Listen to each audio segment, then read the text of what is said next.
भारतीय रणनीति में अपने अलग बयान, अलग अंदाज एवं अलग नीति के लिए अगर कोई जाना जाता है तो वह है उत्तर प्रदेश के मुख्यमंत्री योगी आदित्यनाथ। उनसे जुड़ा हुआ सुप्रीम कोर्ट में एक बहुत बड़ा फैसला आया है। आज हम उस फैसले के बारे में अपनी बातचीत के माध्यम से बताएंगे कि सुप्रीम कोर्ट का आखिर में फैसला क्या है। आपका स्वागत है।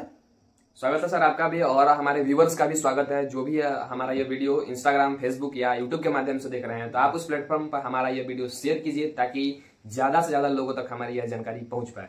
तो सर आइए बातचीत शुरू करते हैं। ये बताइए कि सुप्रीम कोर्ट का योगी सरकार के खिलाफ या पक्ष में क्या फैसला आया है। देखिए, सुप्रीम कोर्ट का आज का जो फैसला है वो बुलडोजर नीति के ऊपर है। कुछ दिन पहले एक पीड़ित परिवार ने बुलडोजर नीति के खिलाफ सुप्रीम कोर्ट में याचिका दायर की थी, जिसके बाद आज सुप्रीम कोर्ट ने यह फैसला दिया कि बुलडोजर नीति के अंदर में सरकार और प्रशासन जो मनमानी कर रहा है यह गलत है। यानी कि सरकार को किसी की निजी संपत्ति को गिराने का कोई हक नहीं है। यह संविधान में वर्णित जो आम आदमी के जो मौलिक अधिकार हैं उनका हनन होगा।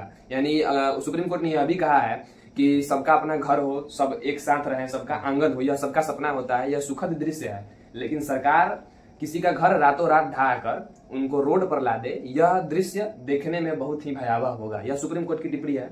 और सुप्रीम कोर्ट ने साथ में यह भी कहा है कि हमारा यह फैसला उन जगहों पर लागू नहीं होता जैसे कि कोई भी वैसी जगह जो सरकारी संपत्ति है और किसी के अधिकार में है, सड़क या कोई भी जल निकाय जो सरकार के अधीन है, रेल या किसी भी प्रकार की वैसी संपत्ति जो किसी के नाम पे नहीं है, यानी वो सरकार के हैंडल में है, तो ये फैसला उन जगहों पर लागू नहीं होगा। साथ ही यह फैसला वैसे जगह पर भी लागू नहीं होगा जो किसी भी प्रकार के कोर्ट, यानी कि निचले स्तर या उच्च स्तर, कोई भी कोर्ट अगर फैसला देता है कि इस मकान को ध्वस्त किया जाना चाहिए तो उस ध्वस्त को विरोध में यह फैसला लागू नहीं होगा। यानी कि यह फैसला किसके ऊपर लागू होगा? यह फैसला उनके ऊपर लागू होगा कि अगर आपका कोई निजी संपत्ति है तो सरकार उसको नहीं ढहा सकती है। उसको ढहाने के पहले सरकार को उचित मुआवजा के साथ 15 दिनों पहले नोटिस का प्रावधान है। इस प्रक्रिया को फॉलो करके सरकार को उस पर कार्रवाई करनी होगी। अच्छा, ये बताइए कि यह नीति यानी कि जो बुलडोजर नीति है, अन्य राज्य के जो मुख्यमंत्री वे लोग क्यों नहीं अपनाते हैं? देखिए, बुलडोजर नीति जो है मुख्यतः उनके लिए है।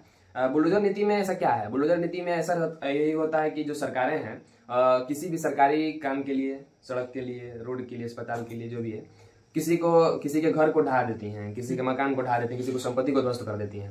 तो इसमें मैक्सिमम उन्हीं लोग का संपत्ति होता है जो भूमिहीन है। यानी भूमिहीन का मतलब क्या? उनके पास भूमि नहीं है, गरीब है। तो गरीब लोग वैसे हैं क्या? तो जो लोग प्रवासी हैं, किसी अन्य जगह से आकर भारत में बसे हुए, जैसे रोहिंग्या मुसलमान इसका सबसे बड़ा उदाहरण है। उसके अलावा भी बहुत देशों के प्रवासी भारत में बसे हुए हैं। उसके साथ साथ कुछ लोग ऐसे भी हैं जिनमें भूमिहीन भी हैं, भारत के ही निवासी हैं फिर भी भूमिहीन है। तो ऐसी जो भी लोग यहाँ रहते हैं वो सरकारी संपत्तियों पर कब्जा करके वहीं रहते हैं। तो सरकार को जब उनकी जरूरत होती है इसको ढहा देते हैं। लेकिन जो सरकारें हैं अन्य जगह की, वो इनको वोट बैंक के रूप में यूज करती है। यानी कि जो भी वहाँ खाली जगह पर लोग पड़े हुए हैं उनको ये सरकार डील करती है कि आप यहाँ रहिए, बदले में आप हमको वोट दीजिएगा।